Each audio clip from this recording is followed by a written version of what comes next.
የጳውሎስ የእህቱ ልጅ ምክራቸውን በሰማ ጊዜ ሄደ። ወደ እስር ቤቱም ገብቶ ለጳውሎስ ነገረው። ጳውሎስም የመቶ አለቃውን ጠርቶ የሚነግረው ነገር አለና ይህን ልጅ ወደ ሻለቃው አድርሱልኝ አለው።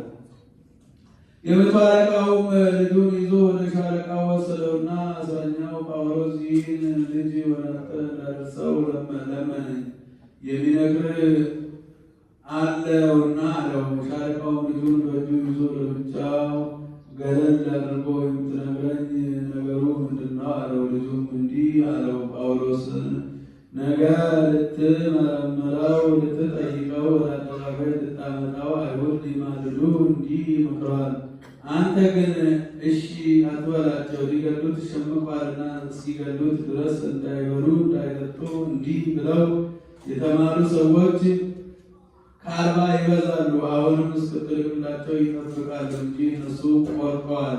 ከዚህ በኋላ ሻለቃው ልጁን ላከው። ከነገረው ነገርም ለማንም እንዳይናገር አትናገረው አለው።